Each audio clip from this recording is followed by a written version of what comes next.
करना कर तेरा भाई वकील है નમસ્કાર. લોયર્સ લાઉન્જમાં આપણે લાસ્ટ ટાઈમના વિડીયોમાં વાત કરેલી કે આર્ટિફિશિયલ ઇન્ટેલિજન્સના ડ્રાફ્ટ બોટ્સનો ઉપયોગ કેવી રીતે કરવો આપણી રોજિંદી વકીલાતમાં આપણને કામ લાગે, આપણું કામ સહેલું થાય. જે રીતે આર્ટિફિશિયલ ઇન્ટેલિજન્સ પ્રખ્યાત છે, જાણીતું છે કે તમારા ઘણા બધા કામ ઓછા કરશે, ઘણા બધા લોકોનું કામ એક જ ક્લિક ઉપર થઈ શકશે, એ બાબતે આપણે ચર્ચા કરવાની હતી. આજે આપણી સાથે પુનિતભાઈ જુનેજા એડવોકેટ છે, જેમને આ વિશે ઘણું નોલેજ છે અને અમને જસ્ટ લાગ્યું કે આ બાબતે થોડી ચર્ચા કરી અને આ વસ્તુ જો વકીલોને આ માધ્યમથી અમે જો આગળ કરી શકીએ તો આપણી વકીલાતમાં ઘણી બધી સહેલાઈ આવી શકે એમ છે. પુનિતભાઈ જુનેજા, પ્લીઝ આપ વકીલોને એ બાબતે જણાવો કે ચેટબોટ્સ, ડ્રાફ્ટ બોટ્સનો ઉપયોગ આપણે રોજિંદી વકીલાતમાં કયા કયા ક્ષેત્રમાં કરી શકાય એમ છે. ચેટબોટ્સ આપણે જે કહીએ કે ડ્રાફ્ટ બોટ્સ કહીએ, આ બધી વસ્તુઓ જે છે ને એક ઇન્ટરફેસ હોય છે. ઇન્ટરફેસનો યુઝ હોય છે કે આપણે કોઈપણ વસ્તુ, કોઈપણ એક ટેકનોલોજીનો યુઝ કરીએ તો એનો જે ફ્રન્ટ એન્ડ ઇન્ટરફેસ હોય તો આપણે એને ઇન્ટરફેસના યુઝથી ઘણા લોકો એને ચેટ્સની જેમ યુઝ કરે છે કે ભાઈ મારા નાના નાના ક્વેશ્ચન્સો પૂછવું. ગૂગલ સર્ચમાં જે આપણે વસ્તુઓ કરતા હતા એ હવે આપણે ચેટ જીપીટી અથવા પરપ્લેક્સિટી પર કરવા લાગ્યા. પણ જે આર્ટિફિશિયલ ઇન્ટેલિજન્સનો જે એકચ્યુઅલ યુસેજ છે આજની ડેટમાં પણ ઘણા લોકો એ પ્રોપરલી નથી સમજી શક્યા. વકીલાતના વ્યવસાયમાં હોય કે બીજી જગ્યા હોય, આપણે અત્યારે ઈરાનની વોર હતી એમાં પણ ઈરાનની વોરમાં પણ એવું આવ્યું ન્યૂઝમાં કે ક્લોડ એઆઈનું યુઝ કરવામાં આવ્યું છે ફોર વોર્સ. સો આપણે કોઈ પણ નવી ટેકનોલોજી આવે એનાથી ભાગવાની જરૂર નથી. આપણે એને સમજીને એને સારી રીતે ઉપયોગ કરીએ તો એના બેનિફિટ્સ છે અને એને સમજ્યા વગર એનો ઉપયોગ કરીએ તો નુકસાન છે. આપણે જોઈએ છે આ દિવસે દિવસે આપણે કોર્ટ્સની તરફથી પણ એવું કમેન્ટ્સ આવે છે. યસ, સુપ્રીમ કોર્ટમાંથી પણ વચ્ચે એક મેટરમાં ડિસ્કશનમાં એવું થયું કે ભાઈ ઇટ ઇઝ વેરી ડેન્જરસ. ટકોર હોય તો અલગ વસ્તુ છે, આ થોડી કડક ટકોર હતી આ વખતે. આપણે સવારે જ આજે પેપરમાં વાંચેલું છે કે this is not proper if at all the unexplained quotes are taken from the draft bots. Court is not wrong if court says that. કારણ કે વકીલોની જે ફરજ છે કે જ્યારે પણ કોર્ટની સામે આપણે કઈ વસ્તુ રાખતા હોઈએ it has to be properly well researched and it has to be research from the authentic sources. હવે આર્ટિફિશિયલ ઇન્ટેલિજન્સની એક પ્રોબ્લેમ છે. એ પ્રોબ્લેમ એ છે કે એમાં હેલુસિનેશન બહુ થાય છે. હેલુસિનેશન એટલે તમે એને કઈ વસ્તુ કરવાનું કહો અને એને ના ખબર હોય. કારણ કે આ જે ચેટ જીપીટી હોય કે કોઈ પણ મોડલ હોય, લાર્જ લેંગ્વેજ મોડલ હોય, large language model works on training. એને શું ટ્રેનિંગ આપવામાં આવી છે અને એ ટ્રેનિંગમાં એની પાસે શું સોર્સિસ એને આપવામાં આવ્યા હતા અને એ સોર્સિસ ઉપર એ ટ્રેન થયું છે તો એ જ રિઝલ્ટ પ્રોડ્યુસ કરશે જેની ઉપર એ ટ્રેન થયું છે. એટલે જ્યારે આપણે કોઈ પણ આર્ટિફિશિયલ ઇન્ટેલિજન્સ ટૂલનું આપણા પ્રોફેશનમાં યુઝ કરવાનું વિચારીએ તો આપણે એ વસ્તુ પહેલાં જોવાની હોય કે weather it is trend for that. અને એ જો ટ્રેન્ડ હોય એના પછી પણ એનો જે રિઝલ્ટ જનરેટ થાય છે, એઝ એન એડવોકેટ આપણી ફરજ છે કે એને વેરીફાઈ કરીએ, ક્રોસ વેરીફાઈ કરીએ અને પછી કોર્ટની સમક્ષ આપણે એને રજૂ કરીએ. ટ્રેનનો મતલબ એવો છે કે કોઈ પણ સ્પેસિફિક આઈડી હોય, એમાં કોઈ પણ પ્રકારના પ્રોમ્પ્ટ્સ આપેલા હોય, ભૂતકાળમાં રિસર્ચ કરેલા હોય, માત્ર એ પૂરતું જ ટ્રેન થાય છે કે is it the world that is being trend? It is the boat that is completely being trend all over the world. બધા યુઝ કરી શકે. બધા લેંગ્વેજ મોડલ્સ જે હોય છે, લાર્જ લેંગ્વેજ મોડલ્સ હોય છે, એમાં એની જે ટ્રેનિંગ હોય છે એ હંમેશા ડેટા ઉપર થતી હોય છે. આપણા પ્રોમ્પ્ટ્સ જે છે એનાથી એને નોલેજ ગેધર થાય કે આપણે શું વિચારીએ છીએ, આપણે એની જોડે શું ઈચ્છીએ છીએ અને શું કરાવવા માંગીએ છીએ. પણ એ જ વસ્તુ કરતાં વધારે એને જે ટ્રેનિંગ આપવામાં આવે છે, એ મોડલ્સને જે ટ્રેનિંગ આપવામાં આવે છે એ ડેટા ઉપર આપવામાં આવે છે. લેંગ્વેજ મોડલ એટલે શું? આપણે પહેલાં થોડું એને આઈડિયા આપી દઉં તમને. લેંગ્વેજ મોડલમાં કોઈ પણ વસ્તુ આપણે એક વર્ડ સ્ટાર્ટ કરીએ, આપણે વોટ્સએપ મેસેજ કે આપણું જે ટાઈપ હોય મોબાઈલમાં, આપણે એમાં ટાઈપ કરતા હોઈએ પ્લીઝ, એટલે પ્લીઝ પછી નીચે સજેશન્સ આવવાના ચાલુ થઈ જાય. કમ, પ્લીઝ, સેન્ડ, એટલે આપણે સિલેક્ટ કરીએ સેન્ડ, એટલે આપણને સેન્ડ ટાઈપ નથી કરવું પડતું. ધ ઈમેલ, ફાઇલ, તો આપણે એની ઉપર ફાઇલ ઉપર ક્લિક કરી દઈએ. એટલે જનરલી આપણે જોયું હશે આપણે જ્યારે કમ્પ્યુટર આપણે મોબાઈલ, સજેસ્ટિવ ટેક્સ્ટ. એટલે સજેસ્ટિવ ટેક્સ્ટ ક્યાંથી આવે છે? એને જે પાસ્ટમાં ટ્રેનિંગ મળી હોય કે આના પછી આ વર્ડ આવે, આના પછી આ વર્ડ આવે, એની ઉપરથી મળે છે. It is a wild guess by the language model કે આપણે જ્યારે આ વાત કરતા હોઈએ તો આ વાતમાં આ શબ્દ પછી કયો શબ્દ આવે. એટલે લેંગ્વેજ મોડલ્સ એની ઉપર કામ કરતા હોય છે. એટલે આપણે જે પ્રોમ્પ્ટ્સ હોય છે પુનિતભાઈ, એ પ્રોમ્પ્ટ્સનું એમાં કેટલું ઇમ્પોર્ટન્સ છે, અને આ પ્રોમ્પ્ટ્સ માટે આપણે એડવોકેટ્સ માટે દરેક બાર એસોસિએશન દ્વારા કે બાર કાઉન્સિલ દ્વારા કોઈ પણ પ્રકારના ટ્રેનિંગ સેશન્સ રાખવાની જરૂર છે કે નથી? પ્રોમ્પ્ટ્સ જે છે, પ્રોમ્પ્ટ્સ એકચ્યુઅલી એ લાઈફ છે જે લેંગ્વેજ મોડલને આપણા તરફથી આપણે આપીએ છીએ, અને આપણે એક્સપેક્ટ કરીએ છીએ કે એ પર્ટિક્યુલર સેટમાં એ કામ કરે. એટલે prompt engineering itself is a field. કોઈ પણ આર્ટિફિશિયલ ઇન્ટેલિજન્સનો કોર્સ હોય એમાં એક પ્રોમ્પ્ટ એન્જિનિયરિંગનો એક પોર્શન ખાસો એવો હોય છે, જેમાં પ્રોમ્પ્ટ એન્જિનિયરિંગથી એ શીખવાડવામાં આવે છે કે આપણે એને પ્રોમ્પ્ટ્સ કઈ રીતે આપવાના, જેનાથી એ મોડલ એક પર્ટિક્યુલર ફોર્મેટમાં કે એક પર્ટિક્યુલર વેમાં કામ કરે અને આપણને ડિઝાયર્ડ રિઝલ્ટ આપે. ના, એવું આપણે જોયેલું છે પુનિતભાઈ કે ક્યારેક ચેટ જીપીટી પર આપણે રિસર્ચ કરવા માટે અને આપણે સજેશન્સ માગેલા હોય છે, અને થોડી એવી પિટિશન્સ માટે આપણે રિક્વાયર્ડ ડોક્યુમેન્ટ્સ અપલોડ કરી અને એની ઉપર આપણે ડ્રાફ્ટ માગતા હોય છે, એમાં ક્યારેક 1.5 પેજનું આપી દે છે. એ વખતે પ્રોમ્પ્ટ કયા કયા યુઝ કરવા એ આપણા વકીલોને જણાવવું જરૂરી છે. જો પ્રોમ્પ્ટ્સમાં એવું છે કે પ્રોમ્પ્ટ તમારે કોઈ પણ વસ્તુમાં આપવું હોય, એક તો જે તમે કીધું ને કે ડ્રાફ્ટ આપણે ડોક્યુમેન્ટ અપલોડ કરીને ડ્રાફ્ટ, જનરલી એ પ્રેક્ટિસ એટલી એન્કરેજડ નથી, કારણ કે એમાં ઘણીવાર એવું થાય કે એ ડ્રાફ્ટમાંથી કયા ડોક્યુમેન્ટ્સને રિફર કરીને એનું શું અર્થઘટન કરે અને ક્યાં એને યુઝ કરે, it will not have its own mind. મેં તમને પહેલાં જે રીતે કીધું કે ચેટ જીપીટી કે કોઈ પણ મોડલ છે એ લેંગ્વેજ મોડલ છે, એટલે એ સજેસ્ટિવ ટેક્સ્ટ અને જનરેટિવ ટેક્સ્ટ ઉપર કામ કરતું હોય કે આ વર્ડ ઉપર પછી શું આવવું જોઈએ ઇન બેસ્ટ પ્રોબેબિલિટી, અને એ રીતે કરતું હોય છે. એટલે એને આજે નોલેજ નથી કે તમારા કોર્ટ્સમાં કે તમારા ટ્રિબ્યુનલ્સમાં કયા ફોર્મેટમાં કામ થાય છે. એટલે either that model is trained on that, first you have to ensure that.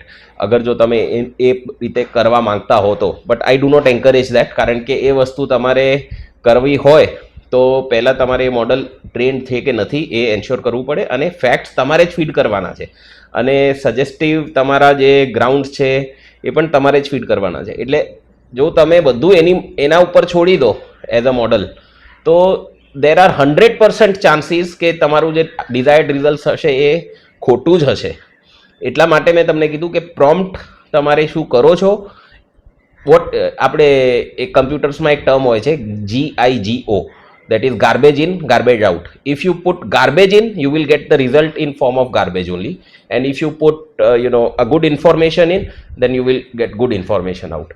So એ વસ્તુને આપણે ધ્યાનમાં રાખીને એનો યુઝ કરીએ તો બેટર છે.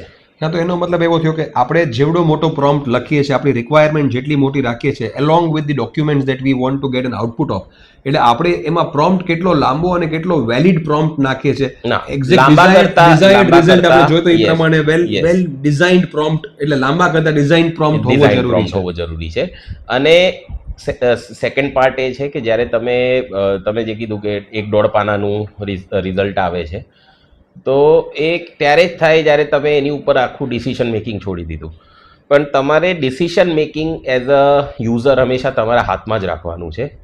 It has to be human decision and not the machine decision. જો તમે મશીનની ઉપર ડિસિશન મેકિંગ છોડી દો છો તો result would be that machine will hallucinate એટલે એ પણ કંઈ પણ ડિસાઇડ કરી શકશે, અને એ ડિસાઇડ કર્યા પછી કોઈ પણ આઉટપુટ તમને આપી શકશે, અને પછી એ મશીન એવું કહેશે કે મારું આઉટપુટ બરાબર જ છે, ભલે તમે એને પોઈન્ટ આઉટ કરો કે આવી તો કોઈ જજમેન્ટ નથી. ફોર એક્ઝામ્પલ, જસ્ટિસ નાગરત્નાએ વચ્ચે એક મેટરમાં એમની કોર્ટમાં એવું થયું કે મર્સી વર્સિસ મેનકાઇન્ડ કે એવું કોઈ જજમેન્ટ હતું. Exactly that. હા, તો that was also she pointed out in open court. નવ એ ક્યારે થાય? એ વસ્તુ ત્યારે જ થાય જ્યારે તમે મશીન ઉપર આખું ડિસિશન મેકિંગ પાવર્સ આપી દીધા. પણ if you use the machine as a machine and not as a decision maker, તો એ જ વસ્તુ તમે એને બેટર રીતે ઉપયોગ કરી શકો.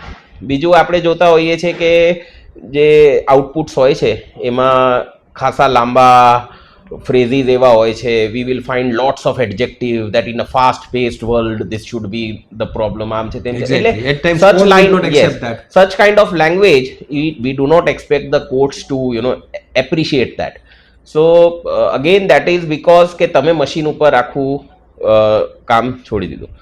C machine can help you to structure things, but structuring that would mean કે તમારે એ વસ્તુનું કંટ્રોલ જો તમારા હાથમાં છે, ઇનપુટ જે તમારા હાથમાં છે અને એને કઈ રીતે તમે એક્સપેક્ટ કરો છો આઉટપુટ એ પણ તમે ડિસાઇડ કરો છો ત્યાર સુધી that can help you, otherwise not. અને આ વસ્તુ ડ્રાફ્ટિંગમાં. બીજા પોર્શન જે આપણે કહીએ છીએ આર્ટિફિશિયલ ઇન્ટેલિજન્સનું, તો દેટ ઇઝ રિસર્ચ. તો when we ask for research, so again research depends upon the capability of the tool that you are using. એટલે તમે એની પર ડિપેન્ડન્સી આપણે માનો કે કેળવી લઈએ નહીં. ફોર એક્ઝામ્પલ હું આપણે એ જ કહું છું કે ફોર એક્ઝામ્પલ ચેટ જીપીટી છે કે પરપ્લેક્સિટી છે કે ક્લોડ છે કે જેમિની છે કે એટલે આટલા બધા ટૂલ્સ છે, ગ્રોક છે. Now research would depend upon their capabilities to access data. એટલે અત્યારની આજની ડેટમાં we are lucky that most of the judgments of the high courts and supreme courts are available online. Now second part would be whether they are accessible to these tools, that has to be ensured. Exactly. તો એ વસ્તુ જ્યાર સુધી આપણે sure ના હોઈએ કે a particular tool can actually access those documents and judgments either directly or through indirect sources. Indirect sources can be જેમ કે પોર્ટલ્સ છે, SEC છે, ઇન્ડિયન કાનૂન છે, બીજા સુપ્રીમ કોર્ટ ટુડે છે. એટલે દેર are multiple portals which have. ક્યારેક ગૂગલ સર્ચ ઉપરનું પણ રિસર્ચ કરીને એમાં જ્યારે નીચે જ્યારે વર્કિંગ કરતું હોય છે, વેન ઇટ ઇઝ થિંકિંગ, એમાં થિંકિંગ એક્ઝેક્ટ ફ્રેઝ આવે છે. એ થિંકિંગ ફ્રેઝ સાથે ગૂગલની સર્ચ એન્જિનના પણ લિંક્સ આપેલા હોય છે ક્યારેક. યસ, એટલે દેટ લિંક્સ જે આપવામાં આવ્યા છે ને, that is now where we have to work. એટલે આપણે જ્યારે પહેલાં શું કરતા, આપણે we would go to the લાઇબ્રેરીમાં જઈને આપણે ડાયજેસ્ટ કાઢતા, સુપ્રીમ કોર્ટ ડાયજેસ્ટ કાઢીએ, ડાયજેસ્ટમાંથી આપણે જજમેન્ટ એ સબ્જેક્ટ વાઇઝ સર્ચ કરતા અને પછી we go to the original judgement and check. એટલે ભૂલ ક્યાં થાય છે કે આપણે ડાયજેસ્ટને અંદર જે લખેલું છે એને જ જજમેન્ટ સમજીને કોટ કરી નાખીએ જજમેન્ટમાં, આપણે પિટિશનમાં કે આપણા આર્ગ્યુમેન્ટ્સમાં. Then we are more susceptible to falter. પણ એ જ વસ્તુ જો આપણે પહેલાં જે રિસર્ચ કરતા હતા, now the tools are helping us કે આપણે એ જ રિસર્ચ 5 મિનિટમાં કરી શકતા હોઈએ જે પહેલાં આપણે 50 મિનિટમાં કરતા હતા. તો વી have to use that in that manner. એટલે તમારે વેરીફાઈ કરવું, એને ક્રોસ વેરીફાઈ કરવું જે આપણી એક રિક્વાયરમેન્ટ છે as a professional, you have to do that. હવે ગૂગલમાંથી એને સર્ચ કર્યું કે ઇન્ડિયન કાનૂનમાંથી કર્યું કે સુપ્રીમ કોર્ટની વેબસાઇટમાંથી ડાયરેક્ટ PDF લીધા છે કે હાઈકોર્ટની વેબસાઇટમાંથી ડાયરેક્ટ PDF લીધા છે, that tool will give you the link to the source કે આ સોર્સ છે અમારો અને આ સોર્સમાંથી આપણે સર્ચ કરવાનું છે. અને એ સોર્સને તમે જઈને વેરીફાઈ કરો અને weather it actually says that, whether the court is actually that. Because generally એવું પણ થાય છે કે કોર્ટ બરાબર હોય છે કે સાઇટેશન બરાબર હોય છે કે આ સાઇટેશન છે, પણ નીચે જે કોટ કરેલું હોય એ કોટ જજમેન્ટમાં હોતું જ નથી. Recently once we were talking of the track કે તમે કંઈ ચેટ જીપીટી ઉપર એક બોટ બનાવેલું. યસ, એટલે મેં એક ટ્રાયલ માટે એક બોટ બનાવ્યો છે. વોટ આઈ ડુ ઇઝ કે હું જ્યારે એક્સપેરિમેન્ટ કરતો હોઉં કોઈ પણ લેંગ્વેજ મોડલ ઉપર તો આઈ સી કે what kind of result it gives. મેં artificial intelligence, machine learning ના different certificate courses I did on LinkedIn while in vacation. એટલે પછી I started experimenting with them. Now I am very slow on accepting what they give me, but then એમાંથી ધીરે as the models get smarter you get to know કે ક્યાં ભૂલ કરે છે. અને when you cross verify and audit your results, તો તમારે એ રિસર્ચમાં suppose I have put out a research કે મારે આ ટોપિક ઉપર રિસર્ચ જોઈએ. Now there are thinking models, આપણે જે તમે વાત કરી ને થિંકિંગ લખીને આવે છે, એમાં જ તમે જોશો નીચે એજન્ટ મોડલ્સ પણ હોય છે. So agent models what they do, they will think, then they will audit on that whether the results are desired or not. એના પછી એની ઉપર એ પોતાનું જનરેટ પ્રોમ્પ્ટ કરશે. એટલે એ એજન્ટ પોતાને પ્રોમ્પ્ટ આપશે કે મારે હજી લાગે છે કે આનાથી વધારે મારે આમાં સર્ચ કરવું જોઈએ. એટલે એજન્ટ પ્રોમ્પ્ટ એમાં જશે અને એ ફર્ધર પ્રોમ્પ્ટમાં જશે. એટલે agents work on a total different footing. એટલે એને તમે જો એની સાથે કામ કરવા લાગો અને એને ટ્રાય કરો કે જ્યાં જ્યાં એ ભૂલ કરતો હોય એને ઇમ્પ્રૂવ કરવાનું, તો સચ બોટ્સ કેન બી ક્રિએટેડ. એટલે અત્યારે આપણે જોઈએ છે ઇન્સ્ટાગ્રામ ઉપર, ફેસબુક ઉપર, there are multiple ads running, draft bot, આ બોટ, તે bot. Now what they are doing is they are working on the models and those agents, અને એ એજન્ટ્સને કઈ રીતે આપણે ક્યાં ભૂલ કરતા અટકાવવું, એના માટે શું રૂલ્સ હોવા જોઈએ, what rules they have to follow, what pattern they have to follow, એને તમે જો ટ્રેન કરવાનું ચાલુ કરો, that is how these bots are તો Punit, for the benefit of viewers, આપણે એક વખત એવું કરી શકીએ કે આપણે ટ્રેનિંગ સેશન જેવું આપણે કરી શકીએ, જેમાં આપણે લાઈવ ડેમો આપી શકીએ કે ડ્રાફ્ટ બોટ્સના કે કોઈ પણ ચેટ જીપીટી હોય, પરપ્લેક્સિટી હોય, ગ્રોક હોય કે કોઈ પણ હોય, ક્લોડ હોય, આપણે એનો પરફેક્ટ ઉપયોગ કેવી રીતે કરવો એ માટેનું એક સેશન જો આપણે નેક્સ્ટ ટાઈમ કરી નાખીએ, we can do that, it would be beneficial for the અને advocate યુઝ કર્યા કરતા એનું રિસ્પોન્સિબલ યુઝ કઈ રીતે કરવું, કારણ કે C if you have heard earlier, Chief Justice was Justice Chandrachud. He was very much excited about the outcomes and use of AI in even the judicial work. એમને પણ ઘણીવાર ટ્રાય કર્યું આ translation system and everything that was through AI translation of judgments into vernacular languages એમને introduce કરાવડાયું. So that is something even judiciary is experimenting with. No, in but different I ways. saw one or two advocates using the formula of translating or getting a type copy out of ChatGPT. એ લોકોનો એક rough draft હોય એ લોકો upload કરી અને get me a clean copy. એ પ્રમાણેનો પણ ઉપયોગ થઈ શકે છે. that is what you are doing is you are giving કે મારી thought process આવી છે અને મારે આ લાઈન ઉપર જ જોઈએ, but I want tabular format માં I want it to જણાવો be છો. yes I want it to tabular be format માં પણ આપી yes I want it to be in clean language or acceptable, legally acceptable language. People do struggle with language, એમને language સાથે પણ issues હોય છે પ્રોફેશનમાં, એટલે they can use it in that manner also. But then again I said કે એ વસ્તુ પણ આપણે કરીએ તો it is our duty to verify, cross verify and check before throwing it before the તો એકવાર આપણે for authorities. sure we will go for a training session જેમાં આપણે we can also invite advocates to join on Zoom kind of, અને we can have Yes. a live session which can be circulated on YouTube also, કે જેથી બધા advocates ને પણ આ drafting and કરવામાં many advocates in અનુકૂળતા our high court also are honestly speaking Yes, મેં ઘણી doing વખત જોયેલું છે કે આ કોઈ પણ હાઈકોર્ટ હોય અથવા તો કોઈ લોઅર કોર્ટ્સ, ટ્રાયલ કોર્ટ્સ હોય કે ટ્રાઇબ્યુનલ્સ હોય, ત્યાં એડવોકેટ્સ એક સ્પેસિફિક ડ્રાફ્ટ ઉપાડી અને એમાં કોપી પેસ્ટ કરી અને એમાં થોડી ફેક્ટ્સ ચેન્જ કરીને એ પ્રમાણે Yes. થોડું મોડિફાઈ એટલે કરીને જ પહેલા બધા જે કરતા હોય પહેલા છે. જે કોપી પેસ્ટ નું ઇશ્યુ હતું કે કોપી પેસ્ટ કરે ને that goes before the court અને કોર્ટને એવું લાગતું કે આ શું કોપી પેસ્ટ બધા કરો છો. So that is simply This is a smart copy paste. Smart પણ આ કોપી smart copy paste માં કેવી સ્માર્ટ રીતે કોપી ઉપયોગ પેસ્ટમાં પણ લોકો એ જ ભૂલો કરે છે જે કોપી પેસ્ટમાં કરતા હતા. સો until and unless you understand the use and understand its system, તમે ભૂલ કરશો જ અને એ ભૂલ આપણે કઈ રીતે સુધારી શકાય. Yes we can always. Great. So very soon we are going for this training session on using of artificial intelligence for drafting and researching purpose. એ માટે હું દરેક બારના પ્રમુખોને આ વસ્તુ માટે હું કોર્ડિનેટ કરી અને હું ને પુનિતભાઈ જુનેજા આ વસ્તુનું ટ્રેનિંગ સેશન એક રાખવાના છે અને વી વિલ મેક શ્યોર કે maximum advocates are benefited out of this training session. અને જે લોકોને ટ્રેનિંગ સેશનમાં પાર્ટ લેવા નથી મળ્યો, again this YouTube channel is very much there, so will be sharing that even on this YouTube channel. So please like, share and subscribe, એવું જ કહે છે ને બધા યુટ્યુબર્સ. હા, એટલે now we are starting this legal YouTube channel Lawyers Lounge, જેમાં અમે આ રીતે ટ્રેનિંગ્સ આપતા રહીશું એડવોકેટ્સને અને નવા નવા મુદ્દાઓની ચર્ચા કરતા રહીશું, નવા નવા કાયદાઓ જે કાંઈ આવતા જાય એ બાબતે ચર્ચા કરતા રહીશું. Stay tune two this channel, like, share and subscribe, અને બને એટલા એડવોકેટ્સને આનો લાભ મળે એવી અમારી આશા છે. Thank you very much. નમસ્કાર.